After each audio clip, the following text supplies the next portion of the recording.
It started, I coined the name and kind of came up with the idea of having a group of friends that are all into vintage motorcycles, just have that bond together, you know. And I didn't really want it to be for everybody. It was kind of for people that I was friends with, and that we had this tight group of friends that all have similar style bikes, and we all are into the same kind of shit. And that's kind of where it spawned from. Kind of like, I guess the easy way to put it is like family, you know what I mean? Like, you know, you have to deal with each other all the time, but you want to be, you know, we all kind of attracted each other or became friends because we're kind of similar in a way, you know what I mean? We do like choppers, but some people like them a little bit more than other people. But we all like to party, we all like to do other things, and we have common interests, you know what I mean? The Wildcats are not a motorcycle club. We have been brought together through motorcycles and because of motorcycles, but I don't know that it's any type of club where you gotta have this certain type of bike or you gotta have, you know, a certain type of style that you're rocking. We're from all over the place, and we're interested in bikes, and we just found some really good friends among them.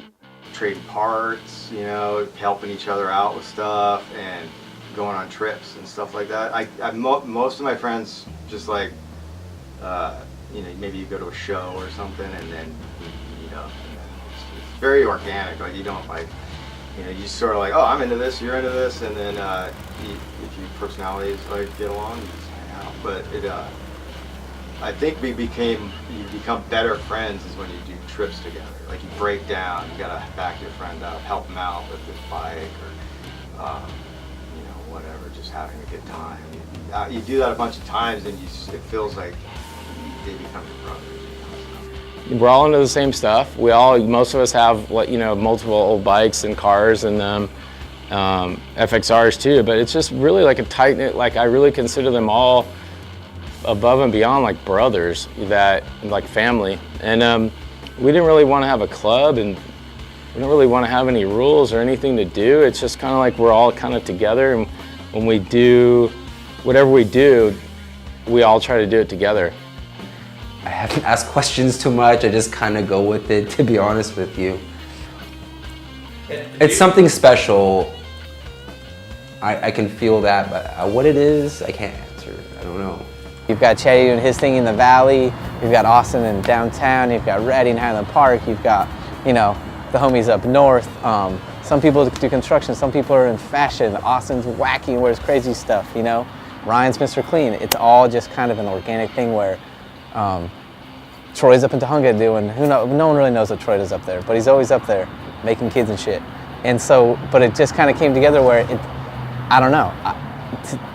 It works as not a club, as a family, and we all get along so well, you know. Any beef that we have is usually over something really dumb, and we'd always, you know, we'd give the shirt off our back for one of our homies, and I think it makes it a lot easier to not have a club per se where, you know, maybe you have to do something to get in. It just happened. The cool thing about us is, or you know, our friends, is we're all spread out all over California, north, mid, and south.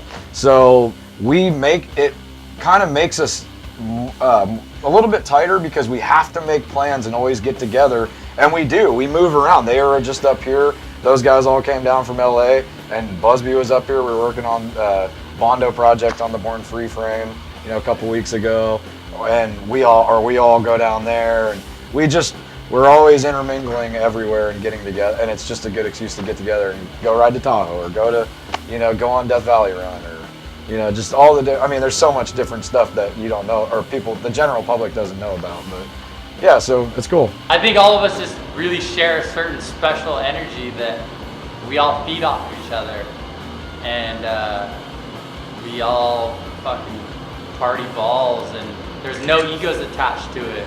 You know, we're not organized. We don't need to be organized. There's no intention for it. It's just such a natural thing that we all just come together, and whatever magic happens by us eating psychedelics and being in the desert and just like fucking everything off and not worrying about work and no one putting their egos into it and everyone just riding and having fun. You know, that's what it is. Yeah, I'm just into just riding motorcycles. I'm about 15 years carless. Got a couple bikes, never need a car, have no reason to drive one. Motorcycles all day, every day.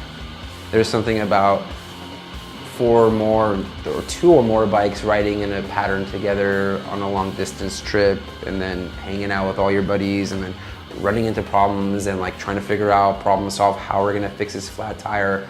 We're in the middle of nowhere, and it makes it fun when there's a group. There's like a bonding experience that goes behind. There's a bonding experience that happens during those type of trips, and basically that's what we experience together all the time. Basically, it's like you buy a chopper, it's not going to be like, it's not an accessory or anything like that, you know what I mean? It kind of becomes, it takes over your world, and like you have to dedicate yourself to it. Like there's a lot of people that I've seen that buy bikes and they just give up after a year, you know, or like they don't stay on the road. But I went through so many things, almost died like, you know, 10 times, 8 times or whatever. And, you know, I honestly just have a love for it, you know. I like to kickstart the bike, and if I'm too wasted, I can't start the bike so the bike knows I'm drunk. You know what I mean? Loving life, living life, eating well, riding choppers with all of our buddies, doing trips, tripping out, just living it, trying to just be happy forever. A lot of times it'll be like a party at somebody's house, say for instance Chatty's house. Doug's bike's broken, he's working on it, and there'll be 10 of us sitting around drinking beers or whatever, and you know, everybody will kind of chime in on the whole process and help with one thing or the other. You know, somebody won't know the answer to fixing something, somebody else will, and I don't know, it's kind of fun like that, you know.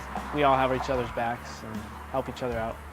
I feel like they're all my brothers. Like they're just like I can rely on them for anything. To me, that's the most important thing. Like they would help me out if I had some, you know, unrelated to